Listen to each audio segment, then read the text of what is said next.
In a classic Ponzi scheme, the perpetrator attracts people to make investments. And in the next round, he attracts even more people, and he can use some of the amount paid by the second tranche of people, as it were, to pay a good return to the first tranche. So it looks like this investment that he's trying to sell is really making a lot of money for people. But the whole thing depends on being able to attract more and more people all the time in order to pay the predecessors a good rate of return. And very obviously, ultimately, such a system has to collapse.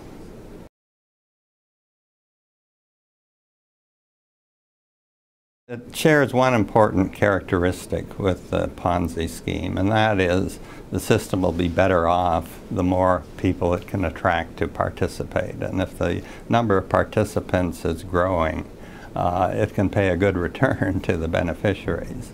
It differs from a Ponzi scheme, first of all, because it's compulsory. Social Security is compulsory for most Americans, so they have to pay in.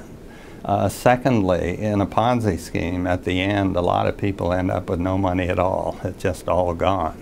Whereas with Social Security, that won't happen unless the Congress does something radical.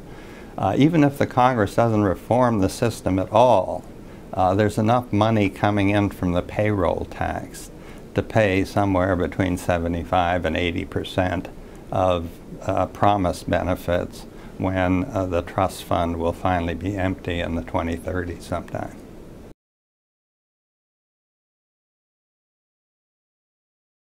One of the structural problems is similar to the kind of thing that gets a Ponzi scheme into trouble. Because of low birth rates since the 1960s, the number of people paying taxes is growing very slowly. And that's a major component of Social Security's problem right now, because the number of beneficiaries is growing very rapidly, given the baby boom is now applying for it. So right now there are 3 taxpayers for every beneficiary. By 2030, there'll only be 2 taxpayers for every beneficiary. So to expect 2 people to support 1 person in their retirement obviously just isn't going to work very well mathematically.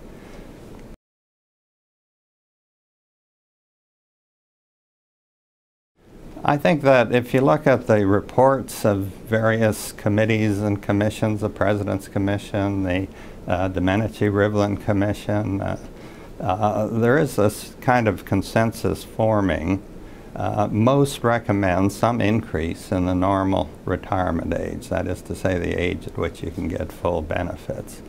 Otherwise, there seems to be a consensus that if you change the rate of growth of anybody's benefits in the system, you should slow down the rate of growth of the benefits of the more affluent most.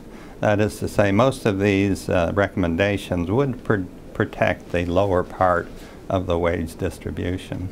At the same time, they're slowing down benefits by raising the normal retirement age and changing the indexing of the system to hit the more affluent hardest. They're also recommending some change on the tax side, and that is raising the tax base somewhat faster than is scheduled in current law.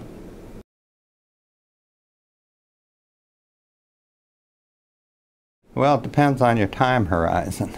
They will have to agree to do something sometime because the system is not viable the way it is.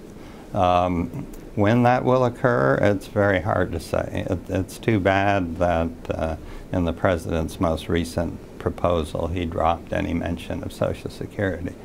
The same is true in the Republican budget. They did not really talk about Social Security and what they would do. So I think we're a long way from a compromise, but ultimately something has to happen, or, as I said before, benefits are going to be cut